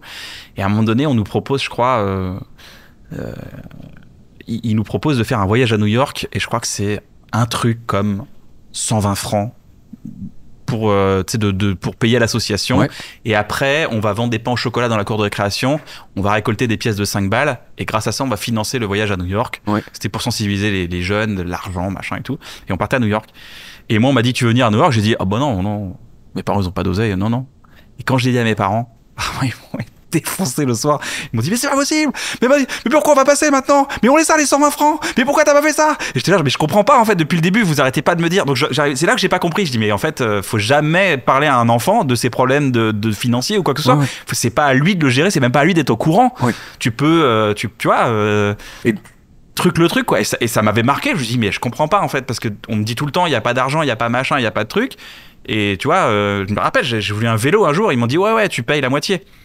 Je dis, ok, j'ai acheté des actions de mon vélo, tu vois, et j'étais content, tu vois. Je dis, voilà, j'ai acheté mon vélo à moitié. Et il y avait un truc un peu, toujours un rapport à l'argent, toujours, non, faut pas, on n'a pas, et c'était bizarre, quoi. Donc c'est pour ça que j'ai pas compris cette réaction de mes parents quand ils m'ont engueulé après. Alors que t'avais fait juste ce qu'ils demandaient de te. Déjà, je partais pas à New York. Oui. En plus, ils m'ont engueulé. Et donc tout le monde est parti à New York sans toi? Bah ouais. Mais j'ai quand même vendu les pains au chocolat. Hein. En plus? Pour mes potes, bah ouais. C'était cool. L'ensemble de ce que tu racontes est quand même triste pour ces années-là. C'est pas triste, mais en fait, tu vois, moi j'ai passé ça sans être triste. Ouais. J'ai passé ça ma vie en disant, mais je ne comprends pas. Je ne vois pas pourquoi on me plaque au sol, je ne comprends pas pourquoi. Et j'ai passé ma vie en disant, ah bon, voilà. Mais c'est encore le ah bon, ah bon. Je ne comprenais pas ça. Il y a plein de choses que je n'ai jamais comprises. Et c'est vraiment. C'est pour ça qu'à 23 ans, quand à un moment donné, je dis, putain, je vais faire du théâtre, c'est trop cool le théâtre. Je rencontre les gars du cours Simon et tout, je me dis, c'est trop cool de rigoler comme un ouf toute la journée, que je me dis, mais c'est ça que je veux faire, rigoler tous les jours. Et quand je dis ça à mes parents, ils m'ont dit, non, il n'y a pas moyen que tu fasses ça. Et j'étais là genre, ah non, mais vous n'avez pas compris. Ça fait 23 ans que je fais exactement ce que vous me dites de faire. Là, je vais le faire. Et je suis parti et ça a opéré une vraie scission avec mes parents. Et c'est là que j'ai commencé à exister par moi-même. Ouais. Mais avant, ça a été... C'était Jean Dujardin qui disait, on m'appelait Jean de la Lune, j'étais un peu comme ça et tout, j'étais un peu en mode, un peu genre sidéré. J'étais un peu dans un état de sidération. Même si j'étais bonne vibes, je racontais des conneries à l'école, avec les élèves, j'étais cool, tu vois. Au collège, j'étais quelqu'un de rigolo, je jouais au basket, j'étais bon, tu vois, c'était cool. Mais j'étais souvent sidéré par le rapport avec mes parents. Et donc, tu as été bon élève aussi pour eux. Ah, tu connais. J'étais dans une classe de musique. Oui. Les écoles de musique étaient vraiment efficaces. C'est-à-dire que t'écoutais, t'avais 13-14, ça valait 17-18 dans le traditionnel, c'est-à-dire l'école traditionnelle. Ce qui fait qu'après, quand j'ai fait ça pendant 8 ans. Donc j'étais extrêmement en avance sur les programmes. Je suis arrivé en seconde, j'avais 15 de moyenne sans rien faire, mais sans rien faire. Ce qui s'est très vite dégradé en 4 de moyenne en terminale en maths. Ce qui était un échec total pour mon père qui adorait les maths. La vie, c'est les maths, les gars. Les maths. 4 de moyenne au bac, COF 8. Très, très dur à rattraper. Presque la mention assez bien. Ne m'applaudissez pas. J'avoue, j'ai été pas mal exceptionnel. Ça, tu sais ce que j'ai là? J'ai un regain parce que j'ai une émotion négative et mon corps me dit on la met de côté et on rigole. J'ai un regain là-dessus. Et donc voilà, c'est ce qui s'est passé. Je sais plus pourquoi je disais tout ça. J'ai perdu le fil. Parce que est-ce que tu étais bon élève ou pas? Non, j'étais ipso facto de bon élève. Ouais. Mais et au bac, presque mention assez bien. Donc, presque mention assez bien. À une époque où c'était quand même pas comme aujourd'hui. C'était à l'époque, ça voulait dire quelque chose. Les mêmes mentions. Ouais. C'était avant l'inflation aussi, les mentions. Bon, ça c'est factuellement vrai. Hein. Tu vois, la proportion de mentions avec le temps, ça monte et le bac n'est pas il est pas, je veux dire, il est pas devenu plus important. Enfin, je veux dire, c'est pas plus facile. Enfin, je veux dire, si, en fait, quand on le bac est plus facile. Il y aura un point de montage. Il y aura un point de montage. Il y aura un point de montage. Il y aura un point de montage. En zoom. Je suis sûr qu'ils vont me le faire en plus. Est-ce qu'on peut faire un gif sur WhatsApp? Est-ce qu'on peut faire ce gif sur WhatsApp quand il comme ça on se dit putain c'est ouf, il a dit quelque chose de fou. Non, ce que je veux dire c'est que les élèves ne sont pas devenus meilleurs et pourtant il y a beaucoup plus de mentions très bien qu'avant. Donc oui, c'était plus dur à ton époque. Donc ta mention c'est dur, assez mais bien. j'ai eu cette anecdote en sortant du bac de mathématiques où vraiment je sors de là, je me dis, j'ai répondu vraiment ce que je pouvais en 2 heures, 3 heures et je dis bon bah je vais y aller parce que j'étais vraiment nul en maths et ça rentrait pas du tout les maths pour moi. Et je me suis dit putain mais c'est vachement dur quand même, non? Et les élèves disaient ouais c'est super dur et tout et il a commencé c'est la rumeur de lycée. Non mais de toute façon ils vont baisser les notes, mais ils vont l'annuler l'épreuve. Tout le monde commence à se dire ils vont l'annuler. Et là tu croises un parent d'élève qui dit non mais il paraît qu'ils vont l'annuler, c'est sûr. Hein, et tout, tu sais il y a une sorte de et tu rentres dans ton bus, tu rentres chez Watt et tu te dis ah ils vont l'annuler c'est sûr et voilà je vais la refaire. Bon peut-être c'est comme si c'était possible tu vois. Alors que rien du tout. Non j'ai eu 4. Ah non j'ai eu 4. C'était un échec. Et il devait l'annuler parce que oh là là c'était vraiment trop dur. C'était trop dur. Ouais. Même le prof même le prof qui nous surveillait il a dit c'était dur. Ouais, c'est super dur. C'est ça. Je suis prof de sport. Après, moi, je connais rien. Logarithme, c'est pas mon délire. Ensuite, tu as fait des études de droit. Ouais. Il y a des choses qui te sont restées déjà de ton lycée ou de tes études de droit, des choses que tu as apprises et qui t'ont marqué intellectuellement. Ouais, grave. Un gars que je remercierai toute ma vie, il m'a dit un truc. Il m'a dit, j'avais cette complexité, ce complexe de ne jamais réussir à remplir dans une rédaction. Je arrivais à faire une intro et après j'arrivais pas à remplir une feuille double. Et j'ai toujours eu ce complexe je vois toujours cette meuf qui était là qui remplissait des copies doubles et des copies doubles, qui avait travaillé, hein. Moi j'avais pas bossé et qui rendait 3 copies doubles. 3 copies doubles ça fait 1, 2, 3, 4, 5, 6, 12. 7, 8, 12 pages quoi. Ouais. C'est énorme. 12 pages remplies jusqu'à la fin. Elle écrivait en turquoise en plus, tu vois, c'était fou. Le bleu des mers du Sud, ouais. Le bleu des mers du Sud. Et elle rend sa copie et moi j'ai même pas fait une copie double et j'ai toujours eu ce complexe derrière. Et quand je suis arrivé en droit, tu dois faire une intro, un plan. Si ton plan est bon, t'as la moyenne. C'est la base. Et je commençais à remplir. Je faisais grand 1, petite intro du grand 1, grand A et grand 1. J'écrivais des pages et des pages. Je ne faisais que redire la phrase que je venais de mettre dans une autre syntaxe et je ne faisais que tricoter tout ça. Et un jour, il y a un chargé de TD qui me voit au CDI et on discute et je dis ouais, je galère et tout. Il me dit mais ta phrase là, ton paragraphe, tu peux le dire en une phrase? Je dis bah ouais, mais après j'ai plus rien à dire. Il fait bah ne dis rien. Juste dis cette phrase avec le moins de mots possible et il a créé Bref. Parce que c'est ce que j'ai fait derrière, après je n'ai pas arrêté même dans ma comédie, je ne dis jamais de mots de plus que nécessaire. Je ne refais plus de remplissage. Et on nous a appris à remplir. Et là on remplissait plus. En droit t'as pas besoin de remplir. T'as pas de conclusion même. Mais c'est un peu tard. Enfin, je veux dire, il y a un moment où moi j'ai appris tardivement aussi que c'était beaucoup plus dur de faire une phrase que d'en faire 4 en fait. Ouais. C'est ça aussi. C'est qu'en fait, oui, quand t'as bien travaillé, que tu sais tout ce machin, bah en fait t'as la phrase qui reste, mais quelquefois. Ouais. En fait, toi, je me souviens aussi de ce moment où t'as du mal à remplir, mais il y a un moment, c'est genre, wow, être synthétique, c'est dur, quoi. C'est un trait d'esprit qui me va. Ouais. T'es allé jusqu'au master? J'ai fait un début de master, j'ai une première année de master de droit. Il te reste des choses du droit lui-même, c'est-à-dire tu utilises encore tes connaissances en droit ou pas? Une servitude est discontinue lorsqu'elle ne peut s'exercer qu'avec une intervention renouvelée de l'homme et qu'elle reste telle, quand bien même elle serait rendue artificiellement permanente au moyen d'un outillage approprié dès lors que cet outillage ne peut être par l'homme. Un truc comme ça. C'est une phrase que j'ai appris de par cœur. C'est très beau. Ouais. T'as fait le cours Simon ensuite, donc t'as appris à être acteur pendant 4 ans de ta vie. 3 ans, ouais. 3 ans. Ouais. Qu'est-ce que t'as appris au cours Simon? Est-ce que t'as appris des techniques qui t'ont été utiles et que tu utilises encore aujourd'hui pour être comédien? J'ai appris qu'une école de théâtre n'était efficace que par le pouvoir que tu lui donnes, par le temps que tu lui consacres. C'est-à-dire que n'importe quelle école de théâtre, après, j'espère qu'elle n'est pas problématique, mais en tout cas, n'importe quelle école de théâtre saine, tu vois, le cours Simon, c'est un outil. Tu viens, tu bosses, tu t'apprends tes textes, tu fais des répètes, tu t'inscris tes scènes tous les jours, parce que normalement, tu viens, t'écoutes pendant une année. Au début, t'écoutes, tu passes pas sur le plateau. Tu passes une fois de temps en temps, une fois tous les mois, une fois tous les 2 mois, 3 mois, si tu bosses pas du tout, quoi. Et en fait, si tu prends les armes, tu dis allez c'est bon j'y vais, je travaille, je présente, tu montres à ta prof ou à ton prof que tu veux bosser, bah en fait d'un coup tu vas step up et on va te donner beaucoup plus de responsabilités, de répliques, on va te donner des scènes. Et en fait c'est ce que j'ai fait. Et j'ai vraiment pris l'outil en main et j'ai foncé pour avoir le plus de taf possible parce que j'avais que ça à faire. Je suis arrivé à Paris, je connaissais personne, je me suis dit ok, là maintenant c'est le théâtre et il y a que ça. Le matin, je bosse à l'accueil et après, derrière, je vais bosser au théâtre jusqu'à 23h et je vais faire que ça. Et d'ailleurs, je me disais, je quittais le cours de ma prof et j'allais voir dans les autres cours et je disais, excusez-moi, est-ce que je suis prof de chez Chantal? C'est ma prof, c'est Chantal, mais est-ce que je peux assister à votre cours? Elle me disait, ouais, carrément. Et il y avait des profs qui donnaient des cours de technique. Et je me rappelle très bien, un gars qui s'appelait David, qui lui donnait des cours de technique le mardi soir. Et je suivais ses cours de technique. Et j'ai progressé dans ma... D'ailleurs, je peux passer 1h30 en gueulant dans mon spectacle et j'ai jamais eu de problème de voix cassée ou quoi que ce soit. J'ai vraiment toujours eu une bonne technique et c'est ça que j'ai appris au cours. Donc un truc vraiment de corps, de comment tu gères ton corps. Ouais, le diaphragme, comment tu gères la colonne d'air et pour pouvoir crier sans jamais t'égosiller, pour pouvoir être compris dans une salle de 1000 places sans un micro et de pouvoir gérer un public, capter l'attention, ça m'a beaucoup appris et surtout ça m'a appris à travailler. J'ai appris à bosser, j'ai appris à apprendre, j'ai appris à être exigeant, j'ai appris aussi un truc vraiment qui m'a aidé, mais fou, c'est que j'avais une scène comique, je disais, vous êtes marrant, je vais vous donner des scènes comiques, je fais une scène comique et je fais c'est nul ce que je fais, c'est nul. Je suis là, genre, je fais des grimaces, genre, dis donc, je regarde le public, c'est horrible, vraiment un sketch quoi. Il me dit, vous faites des sketchs, vous dans la vie avec vos potes et tout. Je fais, ouais.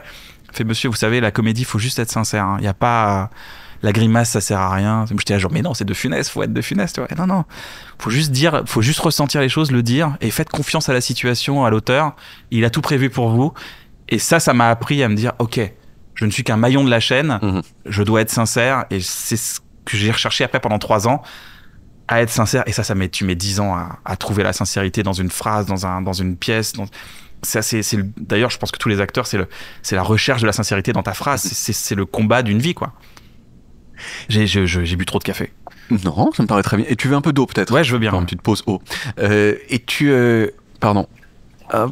Donc, t'as commencé juste après le cours Simon à faire des blagues sur scène. Ouais, tout de suite, ouais. Bah, fallait que je bouffe, quoi. Tu te souviens de la première fois? La toute première fois? Bien sûr. J'avais trouvé je travaillais dans une banque à avenue Kléber, hein, c'était au Trocadéro.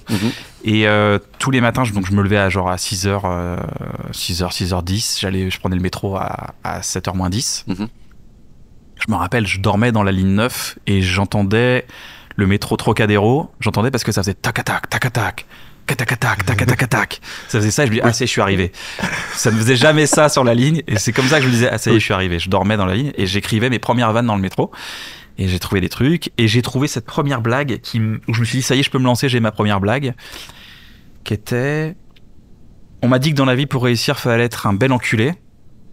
Alors j'ai longtemps hésité entre comédien ou avocat. Je me suis rendu compte que pour être un bon avocat, fallait être un bon comédien. Donc aujourd'hui, je suis comédien. Donc aujourd'hui, j'essaie d'être comédien, j'ai un bon avocat et lui, croyez-moi, c'est un bel enculé. Ça retombe sur ses pattes. Je sais pas pourquoi c'est drôle, mais c'est drôle. C'est bien, ça faisait rire. Ouais. C'est parce que ça retombait, ça faisait un peu, je te fais un petit passe-passe, bam, bam, et je dis c'est bon, je suis prêt, j'y vais. Et j'y suis allé et c'était dans une salle qui s'appelait le Trévise. Ça s'appelle toujours le Trévise, mais c'était le Field. C'est une scène ouverte et on pouvait y aller et j'y suis allé et j'ai été recalé 3-4 fois avant de pouvoir la faire parce que tu dois t'inscrire. Et on te dit non, il y a un mec qui arrive au dernier moment, c'est lui, il est un peu plus connu que toi, donc il y va. Et après, 3-4 fois, ils m'ont annulé. Ils m'ont dit, c'est bon, tu passes ce soir, tu passes dans 5 minutes. Non, finalement, tu vas pas passer parce qu'il y a un gars qui arrive. Et j'ai transpiré, je me suis liquéfié. Et à la 4e fois, je suis rentré. J'ai fait mon premier passage. Et j'ai eu tellement un rush d'adrénaline que j'ai eu un blanc. Je m'en rappelle. À un moment donné, je sais plus ce que je racontais. Puis après, j'ai rebondi derrière. Et... Non, parce que c'est Attends, non, c'est l'avocat. Non, parce que, attendez, t'es un bel enculé. Hein. Voilà, c'était un peu le truc. Et t'as quand même rebondi et t'as eu des rires. Si vous faites de la prise de parole en public un jour et que vous avez un trou, c'est parce que vous respirez pas assez. Donc votre cerveau, il n'a pas d'oxygène, donc il peut pas connecter la mémoire et du coup, on respire. Et à un moment donné, ça revient. Et la phrase est revenue. Ouais. Et ça, le cours Simon te l'apprend dans le sens où ne précipite pas trop, respire. Si tu respires pas, tu vas juste transférer. Les gens, ils vont dire parce que les gens, dans le public, ils ne sont que ce que tu es sur scène. C'est-à-dire que si t'es nerveux, ils vont être nerveux. Si t'es détendu, ils vont être détendus. Ouais. Si t'es drôle, ils vont être dans une humeur drôle, etc. C'est vraiment... je sais pas, tu vois ce que je veux dire ou pas? Oui, bien sûr. Ouais. C'est-à-dire, si tu es très tendu, les gens vont dire oh là, ça regarde trop ses pieds là, je sais pas trop, tu vois. Ah, complètement. Aussi la façon dont quand t'es sur scène et que tu réagis, il y a des choses, des fois des gens qui regardent leur portable et tout, et je me souviens qu'au début, moi ça m'énervait et j'ai dit et en fait le truc c'est que t'as envie de lui dire et ça m'est arrivé de le dire et en fait tu casses. Tu peux casser, ouais. Tu t'auto-casses ta gueule en fait. Ouais, et ensuite tu creuses un trou dans lequel tu te rends. Tu perds une salle, ouais. Tu peux perdre une salle sur une mauvaise vanne, ouais. Ou un truc désagréable et oula, il s'est fait engueuler. Et après, pour faire ressortir de ça, c'est très dur. Alors le principe de Small Talk, normalement, tu l'as compris, c'est très simple, c'est on parle de tout sauf de ce pourquoi la personne est connue. Exactement. Mais on va quand même parler de la suite de Bref, l'embarras du choix. Non. Ça s'appelle pas l'embarras du choix. Ça s'appelle pas l'embarras du choix. Refaire. Mais attends, Alex m'a dit que ça s'appelle l'embarras du choix. Je vais t'expliquer pourquoi. Ok. Mais ne coupez pas cette scène. On est dans la truculence, on est dans l'événement. Exclu Combini. Fallait pas qu'il y ait des mails où il y ait marqué ça. Non, parce qu'en fait, c'est la suite de Bref, exactement. C'est la saison 2 de Bref, 13 ans après. Mais on s'est vite posé la question de savoir si ça allait fuiter. Donc on a créé un titre totalement provisoire sur le projet, qui était sur tous les mails, les contrats, les machins et tout. Comme ça, les gens qui n'étaient pas censés, genre un mec qui file de la peinture pour le tournage, ils voient l'embarras du choix, ils se posent pas de questions, tu vois. Et surtout, il y a des gens qui, quand on a fait Bref il y a 13 ans, dès qu'on arrivait sur le plateau, ça prenait des photos, c'était un peu curieux, et je me rappelle beaucoup aussi des figurants qui faisaient des interviews dans la presse, en mode voilà ce qui s'est passé le jour J et tout. Et tout se passait bien, j'ai pas de problème, mais ça fuitait un peu. Et c'était un peu, on a vécu ce coup de projecteur qui était très important quand on tournait, et on a senti que c'était pas la même vibes. Donc on s'est dit, tu sais quoi, on repart tranquille, on n'est pas attendu. Donc tu sais quoi, on va créer la surprise. Comme ça, les gens ne seront pas au courant, et quand on annoncera le truc, et ben ça sera un cadeau pour tout le monde, pour les gens qui aiment Bref. Hein, c'est pour les gens. Je connais pas. Mais en tout cas, pour les gens qui aiment Bref, ça va être une surprise, et ça ne leakera pas sur Internet. Mais c'est incroyable à quel point ça n'a pas leaké. Tant mieux. C'est-à-dire que vous n'aviez pas prononcé ce mot-là devant personne sur aucun des tournages. Les acteurs sont au courant, mais il y a je crois qu'il y a des gens qui venaient, qui pensaient qu'ils jouaient dans un film qui s'appelle L'embarras du choix, et ils vont voir qu'ils sont dans Bref. Ouais. T'étais pas au courant du tout. Qu'il y avait Bref, si, parce que j'ai. Parce que Le mec vient, tu sais, ça fait 20 minutes que je démontre que ça n'a pas leaké. Oui, non, mais attends, mais parce que moi, je connais le rappel pas. C'est vrai.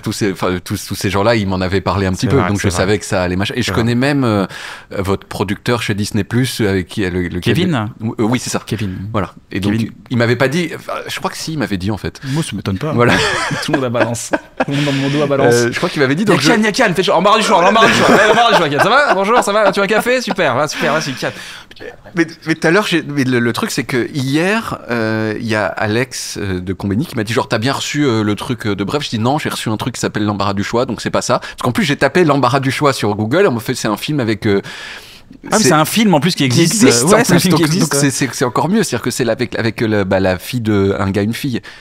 Audrey Lamy. Audrey Lamy, ouais, voilà, c'est ça. Non, Alexandra Lamy. Ouais, qui joue dans un truc l'embarras du choix, donc j'ai vraiment pas vu, non, j'ai reçu ça, donc c'était pas Bref. Mais finalement, peu importe, je l'ai reçu ce matin, mais comme c'était que ce matin, j'ai pu voir que 3 épisodes bien, quand même. sur les 6, c'était quand même très bien. C'est très très bien. Ah merci mec, c'est cool. Et c'est mieux. Ça veut dire c'est très très bien. Ça, c'est très très bien. Ouais. Ça, c'est le singe. Ça, c'est très très bien. Non, ça, c'est là le singe. Ça, c'est très très bien. C'est genre, oh my god. Ouais. C'est très très bien. Et en fait, c'est mieux que Bref. C'est mieux que Bref, tout en ayant quand même tous les ingrédients de Bref. Enfin, c'est les premiers retours que j'ai de. Moi, je viens juste. On est un peu en mi-janvier. Ouais. On est en train de préparer un peu les sorties d'interviews. Ouais. Et moi, je sors de ma grotte, quoi. Voilà, et on me dit que tu vois, je savais même pas que tu t'avais vu les épisodes. J'en ai vu que 3 sur 6, mais j'ai trouvé ça. Et c'est à la fois mieux que Bref à mon sens, parce que plus ambitieux, ça se déploie mieux en fait, je trouve, que l'autre. Mais en même temps, il y a déçu. Pas du tout déçu. Bah, tu vois, c'était hyper important pour nous. Et même genre, c'est, je te dis, le contraire de déçu, quoi, mieux. Ouais. Et en plus, avec le fait qu'il y a il y a quand même tous les ingrédients. C'est-à-dire qu'il y a aucun dépaysement. C'est Bref, quoi. Ah, cool. Mais mieux. La dernière partie de Small Talk, c'est un moment qui s'appelle En vrac, et c'est des questions qui n'ont rien à voir les unes avec les autres.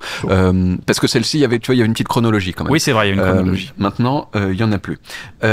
Qu'est-ce que tu as fait avec, tu l'as dit, ce que tu as fait avec ta première grosse somme d'argent que tu as touchée? Acheter un lit. T'as acheté un lit? Ouais. Et des chevaliers du Zodiac. Ouais. Mais j'avais un lit. Pas bien. Il fallait vite ou non, pas du tout. Okay. Alors non, c'est pas genre. C'est genre en vrac, ouais, combini. Voilà. Fromage. Hitler. Voilà. Ok, c'est parti.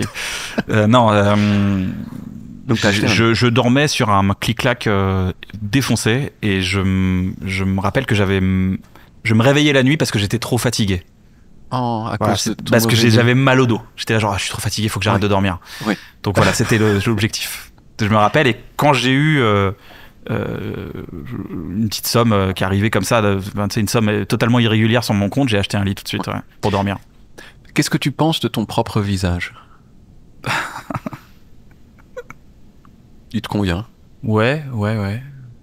Je me rappelle, je me rappelle d'un producteur qui m'avait dit, c'était avant Bref, il me disait, mais de toute façon toi Kian, on sait pas trop ce que tu représentes ou ce que t'es un gars banal de 28 ans, 27 ans, donc en production, je vois pas ce que ça peut t'apporter. Nous, on cherche un peu le machin, tu vois, l'emblème de quelque chose. Je sais pas ce qu'il cherchait et je sais pas, ce visage, c'était le mien et je comprenais pas pourquoi il disait que je ressemblais pas à grand chose. Et pour te dire, là aujourd'hui, je me dis putain, c'était violent de me dire ça. Et aujourd'hui, tu vois, je l'ai passé comme ça, en mode ah ouais, putain, ah bon, ouais. S'il le dit, il est producteur, il a un sirette. Je veux dire, ce mec est allé au tribunal de commerce pour enregistrer une société, il a forcément raison. Donc, je sais pas, mon visage, je sais pas. J'aime bien mes yeux, je les trouve sympas. Après, le visage, je me trouve pas spécialement beau. Est-ce que tu te souviens de l'instant où tu t'es rendu compte que la densité de tes cheveux diminuait? Oui, c'était sur une photo à 19 ans. Je me vois et je vois 2 oreilles de Mickey qui arrivent ici avec mes... Normalement, j'avais un trait. Ouais. Et là, je vois 2 oreilles de Mickey qui se creusent. C'est quelque chose qui t'a fait souffrir de oui, non, mais d'ailleurs, ce qui est marrant, c'est que à l'époque, c'était oh, ça va, c'est pas grave, tu perds tes cheveux. Aujourd'hui, on voit que c'est un vrai problème de société. D'ailleurs, le nombre de gens qui partent en Turquie, qui luttent contre ça et tout. Tous les hommes se posent au moins une fois la question et regardent, tout le monde a fait un peu ça, quoi, tu vois. Donc ouais, à l'époque c'était plus un complexe. Je faisais des sketchs dessus, je rigolais. D'ailleurs, on a fait un épisode de Bref dessus. Et je disais à Navo, il disait mais on s'en bat les couilles des cheveux. Je fais ah regarde, tu vas voir, ça va parler à quelques personnes. Je dis ok. Oui, ils s'en bat les couilles des cheveux avec sa grosse tignasse de bâtard là. Il coupe tout seul en plus, il coupe tout seul. Vraiment, il coupe comme ça ses cheveux. Il s'en fout. Non, il s'en fout de ses cheveux. Pour lui, c'est un couvre-chef naturel. Et je sais pas, ça a été une vraie. En fait, c'est l'instant où tu dis que ça y est, t'es plus la jeunesse te quitte. Donc forcément, à 18 ans, 19 ans, on te dit ça y est, tu vas vieillir. Parce que normalement, à 20 ans, tu dis pas je vais vieillir, mais c'est longtemps. Mais là, tu dis ça y est, l'âge arrive maintenant, ça y est. Donc il y a une angoisse de mort qui se réveille. Je te cache pas que j'ai pas un tempérament sûr de moi. Du coup, cette angoisse de mort, elle a vite arrivé. Du coup, ça te rend incertain, quoi. Surtout, tu te dis mais je vais plus plaire à personne. Voilà. Il y a un vrai avantage à devenir chauve très jeune, c'est que t'as l'air vieux très jeune, mais ensuite tu restes pareil. Je sais pas si c'est un avantage. Non, mais vraiment, c'est-à-dire que genre t'as pas changé.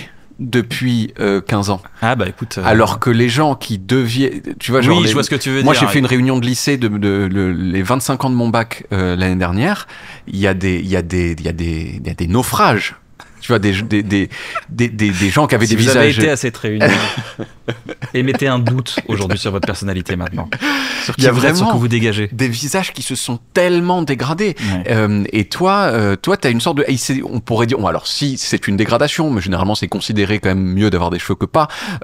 Ça a été fait très vite et maintenant, hop, jusqu'à la mort.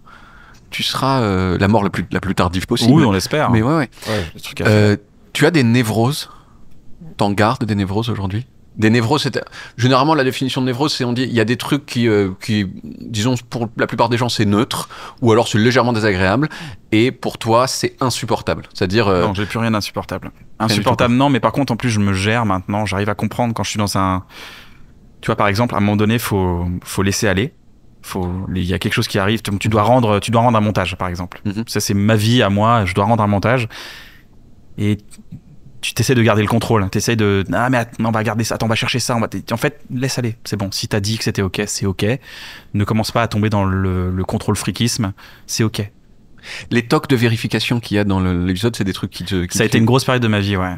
Donc t'as fait le vérifier que le 10 fois ouais, que la porte a été ouverte, mais etc. même quand je partais en voyage, je prévoyais avant d'aller à l'aéroport ou de prendre le train, je me disais, bon, là, je dois bouger à 15h de chez WAM. À partir de 16h30, la valise est faite et je vais commencer à tout vérifier dans l'appart que rien n'explose, quoi. C'est-à-dire, tout est débranché, les plaques et tout. En plus, les plaques à induction, c'est à induction, donc s'il n'y a rien et tout. Ça n'induit pas. Mais regarde, t'as des réflexes en même, tu te dis, je vérifie. Ok, c'est vérifié. Revérifie. Non, si je revérifie, peut-être que j'aurais touché la plaque en vérifiant. Donc ne vérifie pas. Ouais, mais imagine. Ah putain, et tu te retournes et tu vérifies. Et ça durait une demi-heure des fois. Guillaume Canet a la même chose que toi. Et moi, la question qui vient aux gens, disons, qui de ce point de vue-là sont normaux, ce qui est mon cas, j'ai d'autres problèmes mais j'ai pas celui-là, c'est genre, tu l'as bien l'info que t'as vérifié là. Rien à voir. Et en fait, il me dit, mais que t'apprends, en fait, tu sors, t'es pas assez attentif quand tu vérifies. Enfin, il y a un truc où t'es pas en train d'être attentif au fait que t'es en train de vérifier quand tu vérifies. C'est vrai. Et donc, en fait, l'information que c'est vérifié ne rentre pas. C'est complètement ça. Ouais. C'est vrai, tu regardes et tu te dis, et puis des fois tu commences à imaginer d'autres trucs, puis après tu dis, mais je suis en train de faire quoi? Merde, je suis en train de vérifier. Et tu comptes. 1, 2, 3, 4, 5, c'est fermé. 1, 2, 3, 4, 5, c'est fermé. Et puis tu comptes, ça n'avait. Je suis sûr, à la fin, je partais, je prenais des photos, j'ai tout essayé. Ouais. Et en fait, c'est un match intérieur. C'est vraiment un truc, ça te rend ouf, quoi. Ça te fait perdre un temps fou. Et donc, à un moment donné, c'est Navo qui vérifiait dans mon appart. On partait ensemble. Regardez, il disait, non, c'est bon, c'est fermé. Je fais, il fait, c'est bon. Et je me suis fait cambrioler parce que c'était pas fermé. Non, c'est faux. Moi, tu vois, angoisse, décalage, rien. Voilà. Est-ce que des fois tu rêves que tu te bats mais t'arrives pas parce que tes bras ils sont tout mous? Ah ouais, j'arrive pas à fuir un tueur parce que mes jambes sont molles. Ouais, ça m'est déjà arrivé. Très triste. Ouais. C'est quoi la chose la plus illégale que tu aies faite de ta vie? Je crois que ça a été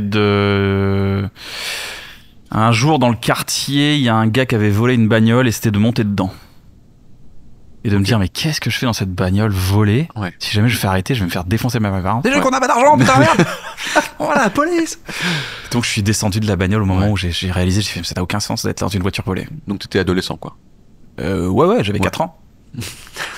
Elle vient, monte. Non, j'avais 14-15 ans et je disais, ça n'a aucun sens. Après, fumer des joints, des trucs comme ça, mais bon, c'est pas.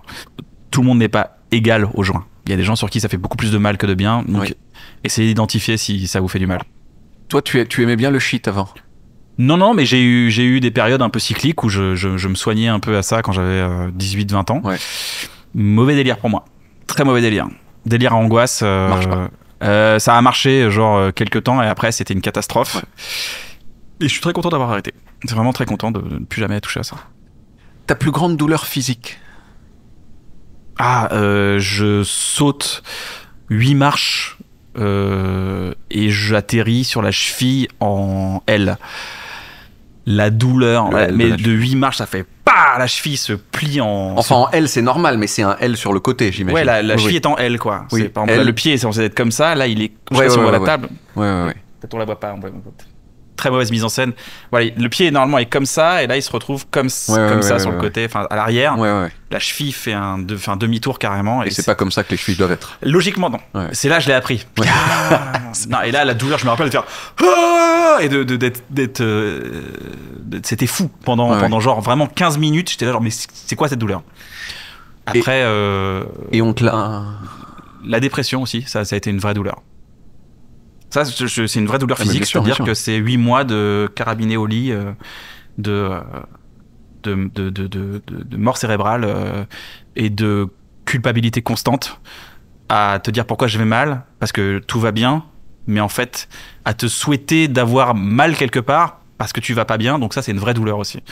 La dépression, je crois que c'est la pire douleur que j'ai eue, parce que ça a duré très longtemps. Ça a pas duré un quart d'heure. Quel âge? J'en ai eu plusieurs. J'ai plusieurs des dépressions sur plusieurs années. Tous les. J'ai eu ça à partir de 15 ans. J'ai eu ça à 19, d'où le chichon.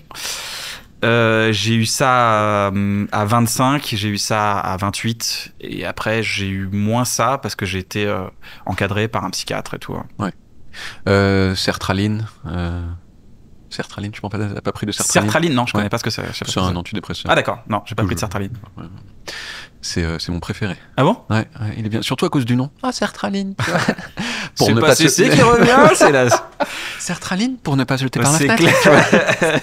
C'est cajoline, sauf que c'est pour ouais, c'est un petit ange qui apparaît comme ça. Bonjour. Et bonjour David. Comment tu t'en sors? De la dépression? Ouais. Ah, y a pas alors, je pense que c'est une mauvaise idée de donner ma sortie, parce que je veux pas qu'il y a des gens qui nous regardent qui sont en dépression et c'est trop grave pour dire regardez, j'en suis sorti, je suis un exemple de s'en est sorti. Je suis pas un exemple, vraiment je préfère mettre un trigger tout de suite parce que c'est chacun sa méthode, chacun sa manière de faire. Il y en a qui s'en sortent par le sport, il y en a qui vont voir des psychologues, des psychiatres, il y en a c'est la rencontre d'un ami, là, c'est une rencontre, un jour ils font un voyage et c'est leur rencontre, ils sortent un truc. Il y en a ils font ça seuls, il y en a qui écrivent, il y a des gens qui écrivent, qui vont dans l'introspection, il y a des gens qui vont dans la discussion. Comment j'en suis sorti? Psychiatre, et travaille sur moi-même pendant très longtemps. Et aujourd'hui, je commence à connaître l'outil, ce qui fait que quand je vais moins bien, dès que je commence à voir le truc arriver, j'appelle tout mon entourage, je dis c'est l'heure. Ça y est, le village s'endort. Ouais. Tu vois, c'est ça, ça, quoi, tu vois. Et donc tout le monde est au courant, et du coup tout le monde est ok, et c'est cool. Mais donc en fait, ce qui alimente la dépression, c'est la culpabilité que tu as face à tes proches d'être déprimé. Et le fait en tout cas, c'est un des vecteurs pour lequel tu vas mal. Et donc le fait de les appeler pour dire genre je vais pas bien, en fait, ça calme le truc parce que c'est un des vecteurs de ce qui ouais, mais en fait, ça devient c'est ok. Ouais. En fait, c'est ok. Les gens dans mon entourage me connaissent très bien et je dis ça va pas en ce moment. Ok, c'est ok, Kian, on connaît. T'inquiète, on gère. Ouais. T'inquiète, on gère aussi. Tu sais, je travaille en production avec des équipes exceptionnelles et des fois je dis les gars, je suis pas là, j'arriverai pas à valider, je sens que je sens que c'est reparti et tout le monde est là et vraiment je travaille avec des gens exceptionnels qui me disent t'inquiète, on prend le lead, et ils prennent le lead et c'est ok. Et j'ai appris à vivre avec plutôt que de lutter contre en permanence, de dire non tout va bien, je vais bien, tout va bien, allez on y va, on se met un bon coup de pied au cul, ce qui est impossible techniquement et qui est le conseil de la plupart des gens. Mais ton coup de pied au cul ça. J'ai essayé. La dépression est une maladie. Il n'y a aucune honte à aller voir un médecin et à recevoir un traitement. Il n'y a aucune honte à ça. Donc n'hésitez pas à aller voir votre médecin ou un médecin que vous ne connaissez pas. Si vous avez peur que votre médecin le répète à votre famille ou quoi que ce soit, allez voir un médecin, un docteur d'abord. La médecine, c'est important de commencer. La porte d'entrée, c'est le docteur, je pense. Il ne faut pas avoir honte de ça. C'est pas grave, ça arrive à beaucoup de gens. On peut vivre avec.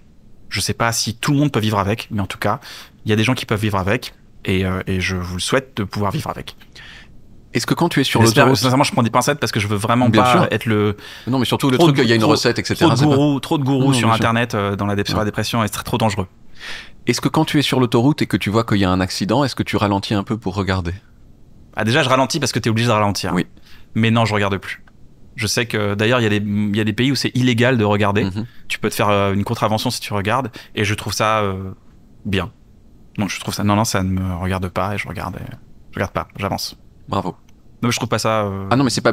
Moi, c'est surtout Moi, je me suis toujours que c'est une curiosité qui est normale. C'est-à-dire que tu sais rien de la mort, il y a la mort qui est devant toi et donc t'as envie avoir un aperçu de ce que ça peut être. Moi, c'est comme ça que je vois cette curiosité qui est voyeuriste du point de vue de celui qui a regardé, mais qui est compréhensible du point de vue de celui qui a regardé. Je t'avoue que j'ai passé du temps sur rotten.com quand j'étais fin d'adolescence. Grosse ref. Des gens. Je t'ai sorti un petit choc mental. Ah, je me souviens très bien de rotten.com. Rotten.com, c'était déjà Face of Death. Voilà, j'en ai vu un, c'était terminé, quoi. Donc, les gens qui se sont fait tirer dessus, il y avait une sorte de c'était horrible. C'est quoi le plus gros animal que tu as tué dans ta vie? Ça doit être un ultralisque sur StarCraft, parce que c'est très gros. C'est très gros, mais c'est des pixels. Ah, mais c'est énorme, un ultralisque. Mettez une photo d'ultralisque, les gars. Dans le teaser StarCraft 2, tu vas avoir un ultralisque par rapport à un viking humain, c'est compliqué. Oui, c'est vrai. Mais dans la vraie vie... Dans la vraie vie? Dans la vraie vie, ouais. Ah, je crois que c'est... dernière fois que j'ai buté un insecte, on va dire. Bah, en fait, il y a les gens qui sont la catégorie insectes, et il y a la catégorie des gens où c'est des mammifères. Mais qui recevez-vous ici? Non, je crois que c'était une dissection de pattes de mouche dans une boîte de coton-tige quand j'avais 8-9 ans, quoi. Ok, donc vraiment t'es le... Ah ouais, vous me plaquez au sol, vous allez voir, tu vas voir la mouche, tu vas voir. C'est le mec qui se penche sur une mouche. J'ai fait ça aussi, j'ai gazé une sauterelle aussi, je me souviens. What? Je sais pas, parce que... Comment t'as gazé la sauterelle? Comment j'ai gazé la sauterelle? Je veux pas donner des idées aux gens qui sont aussi cruels que je l'étais, mais tout simplement tu la mets dans une petite boîte et tu l'enfumes. Ah, tu l'enfumes, c'est-à-dire t'appuies pas sur le libération de gaz du non, d'ailleurs je sais même pas à quel point c'est toxique ça. Non, c'est l'enfume quoi. En fait, tu l'asphyxies en quelque sorte. Et ça a marché? Oui. Ensuite elle était... Alors... Non, elles restent toutes dures, les sauterelles. Elles sont vraiment dures de partout, les sauterelles. Il n'y a pas un affaissement de la sauterelle. C'est vrai que j'ai jamais vu une sauterelle faire... elles sont pas vraiment, c'est tout... Sous lithium, peut-être. Exactement. Je suis la sauterelle. Je te présente, c'est litrine, merde, sertraline. Non, mais tu vois bien que bon, elle est... Ouais. Elle est toute rigide, quoi. Enfin, elle est sans vie, quoi. Non, j'avoue, j'ai pas été... Bravo, t'es quelqu'un de très bien. Tu préférais faire 1m50 de plus ou 1m50 de moins? Ça doit être... Dans les deux cas, ça doit être... Les deux sont nuls. C'est pour ça que c'est un tu préfères. Mais est-ce que j'ai la même tête? T'es pareil. Non. Si tu fais 1m50 de moins, est-ce que t'as... Non, t'es proportionné contrairement à moi. Non, mais ça veut dire quoi? Est-ce que t'as pas la même forme de tête? Genre, t'es pas une tête à claque, c'est ça que je veux dire. Si tu fais... Non, est-ce que tu redeviens un enfant ou est-ce que tu deviens un géant avec une tête de géant? Tu deviens... Non, en fait, tu augmentes la taille de tout et ta tête, elle est proportionnée. Si tu fais 1m50 de plus, c'est-à-dire toi, tu fais quoi, 1m60? Je fais un bon 2m10. Tu fais 1m78, tu m'as dit tout à l'heure, 78. Tu rajoutes 1m50, ça fait 3m20. Si tu fais 3m20, ta tête, elle fait pas la taille que là, elle est proportionnée au reste, quoi. Je pense que faire 3m20, c'est plus cool pour jouer au basket et tout, c'est plus cool. Que de faire 28 cm. Je pense 3m20, c'est plus stylé. Ok, très bien. Ouais. Merci. J'avais jamais pensé à ça. Ouais, c'est normal. C'est notre côté. Merci. Est-ce que tu as déjà dit à quelqu'un je suis trop content pour toi, alors qu'en fait t'étais pas trop content pour lui? Là, je suis assez enthousiaste pour les gens. Ouais. Ah ouais, globalement, je suis assez content quand quelque chose arrive de bien. Oui, mais donc c'était sincère. Ah ouais, j'ai jamais été... j'ai jamais... Alors que tu n'étais pas content. Justement, je suis plutôt enthousiaste. Ouais. Je me dis, tu vois, cette philosophie de dire putain, si lui il l'a fait, c'est cool pour lui, je suis content pour lui. J'essaie toujours d'être content pour lui. Et si à l'intérieur de moi j'ai ce mécanisme de je dis non, sois content pour lui, c'est ok, c'est cool, c'est kiffant. Ça, c'est deux psychologies différentes. Il y a les gens qui sont dans l'effet de comparaison, donc dans l'effet de tunnel. L'effet de comparaison, c'est genre il a mieux que moi. Et l'effet de tunnel, c'est en fait, je peux. Ouais. Ça me renseigne sur là où je peux aller. Et c'est ce que tu me fais. Je pense que en plus, c'est une meilleure philosophie parce que ça t'empêche de dire du mal de quelqu'un derrière. Parce que généralement, dire du mal de quelqu'un, c'est toujours un peu essayer de le rabaisser par rapport à quelqu'un qui est un peu au-dessus. Ouais. Si tu dis du mal de quelqu'un, ou c'est toujours un peu s'élever sur quelqu'un. Dire du mal de quelqu'un, c'est un peu s'élever. Ouais. Je trouve ça un peu... je l'ai fait dans mon jeune âge, et en fait, ça me correspond pas. Est-ce que tu as déjà eu un profil LinkedIn? J'en ai un. J'en ai un, mais pour ma production, ouais. Oui. Ouais. Et je trouve ça incroyable.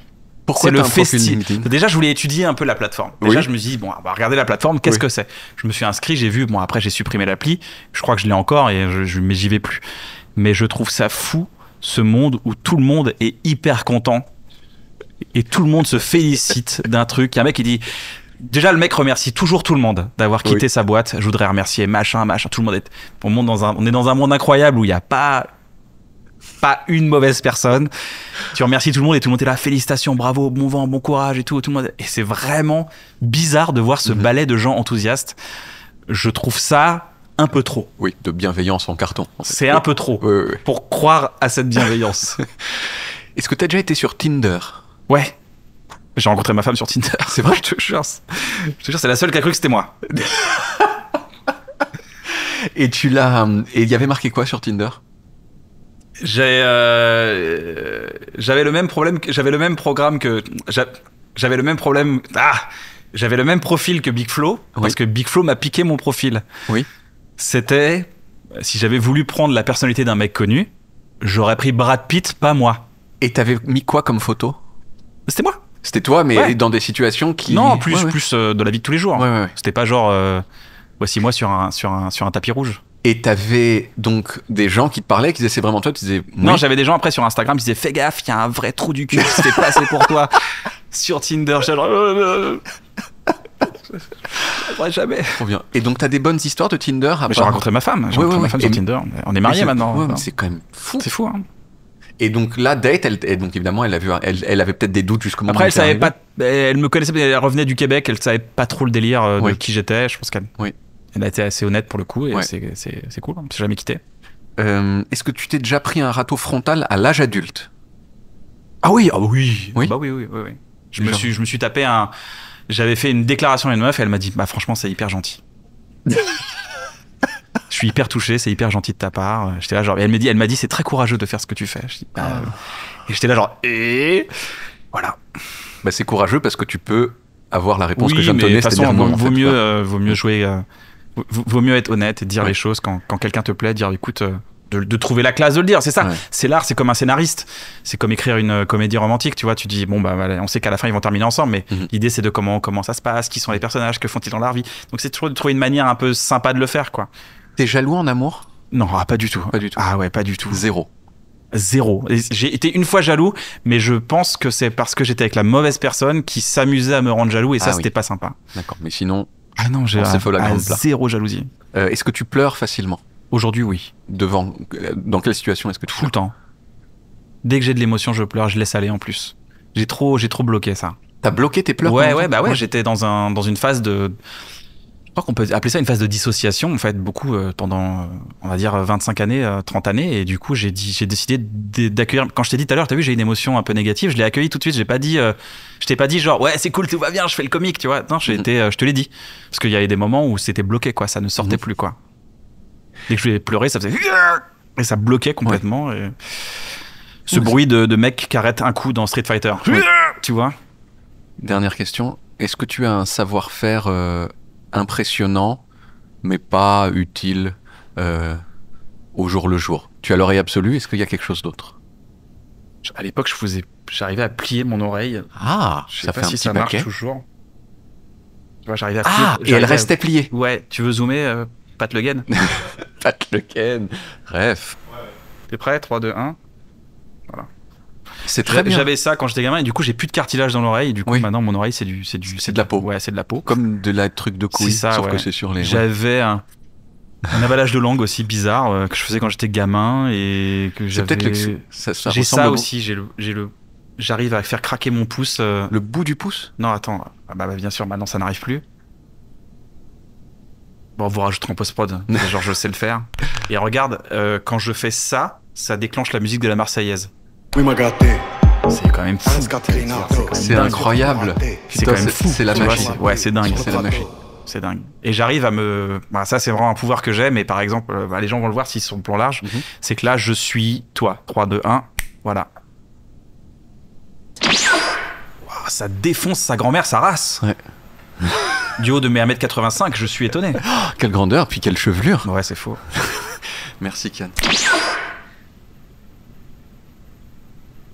Merci beaucoup, Kian. Bon, bah cet épisode, il est fini. Va y avoir plein d'autres épisodes. Et si vous voulez être sûr d'en manquer aucun, voilà. Je me suis permis de te fermer ta gueule parce que t'es pas stylé. Voilà, maintenant ça c'est le nouveau David, le David de 2025. Un petit peu plus sexy. En tout cas, je l'espère. Bon, tout ça pour vous dire que faut s'abonner. C'est nécessaire. Moi, c'est ce que je vous conseille en tant que mec stylé.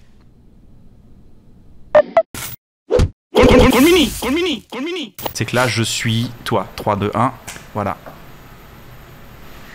là, viens, on inverse les places. Bah oui, parce qu'il faut bien le On faire. inverse les places. Il faut Tu bien dis le faire. juste, là, je suis toi dans ce rythme-là. Hop. Donc Là, tu fais je- juste ça dans le pour accord avec la main. Et là, je suis toi. Ah, ça défonce sa grand-mère, sa race. Ouais.